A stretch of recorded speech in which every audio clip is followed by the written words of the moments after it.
Completing a Stuart triple expansion engine. This is part 54. My patience with getting this engine to run is coming to an end. I'm going to remove the 30-degree offset pair of eccentric sheaves and machine away the one without the grub screw. Then I will make a second individually adjustable eccentric sheave. Getting the engine to run has not been too much of a problem. I can get it to run in one direction, then I wind the handle into reverse and it won't go backwards. I'll reposition the eccentrics, then it will run backwards. But then when I wind the handle into forward gear, it will not run forward, and so on and so forth. I'm beginning to think that maybe I need more medication for this job. Over the last 2 or 3 weeks, I've been working mainly in the workshop attached to the house, doing very light duty jobs, owing to having a recent surgical procedure in the local hospital.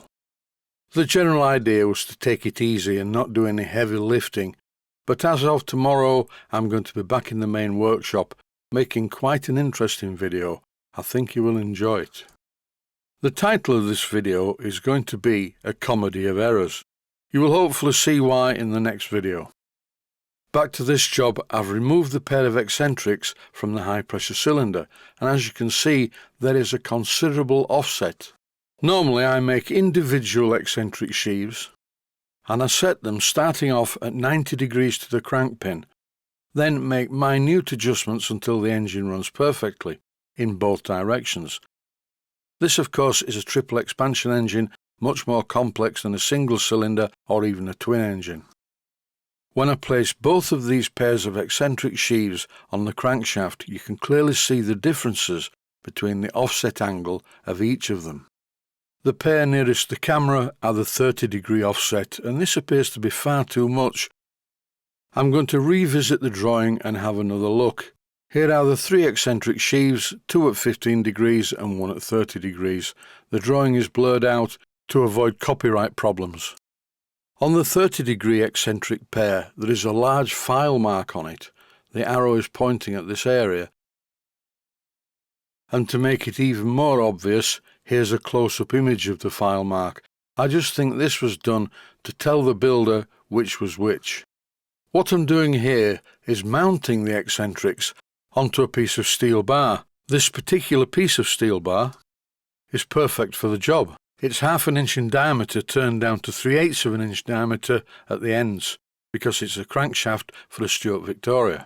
I fitted the pair of eccentrics to it and tightened the grub screw.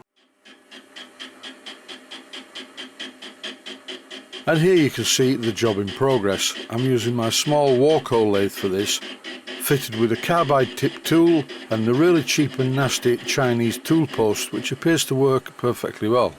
I have a complaint about this Walco lathe. The saddle is actually quite loose. Well, I don't mean loose, it's very free on the bed, and you can wind it back and forth very easily all the way, so it's not warm.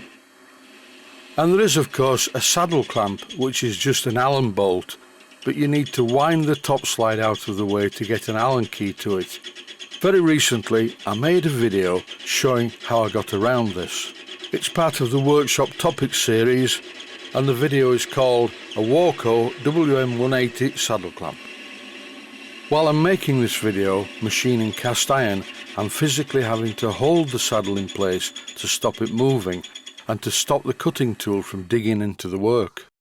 In no time at all, the outer eccentric that I don't want is starting to disappear. Machining cast iron at a high speed in the home workshop is not a good idea, particularly if you're using high-speed steel tools.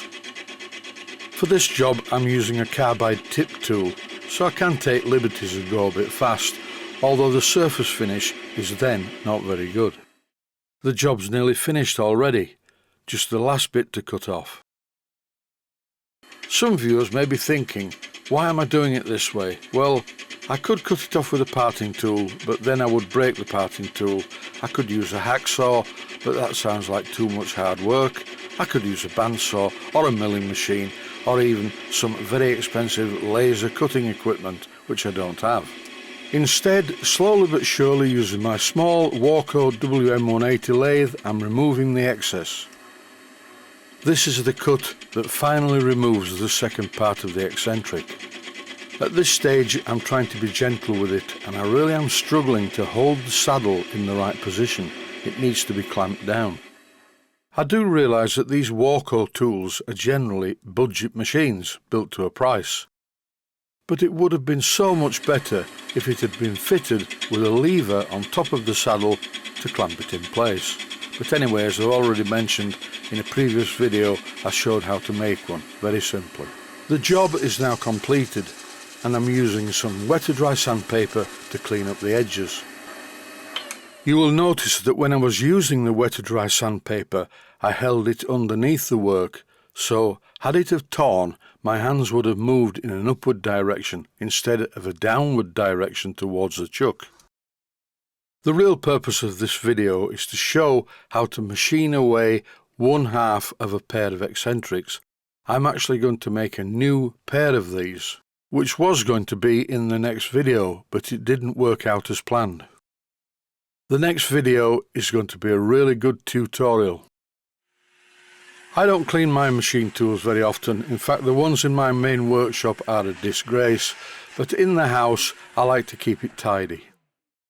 To finish this video, I'm going to show the Allen bolt that I've taken out of the saddle of the Warco lathe. That's it for now. Stay safe, stay healthy. Thanks for watching, and I hope you found it useful. Please take the time to visit my Mainsteam Models website and click on the section of the website that says Video Playlists. And by doing that, you can find other videos that you may like to watch. And by using the playlists, you can actually watch the videos back to back.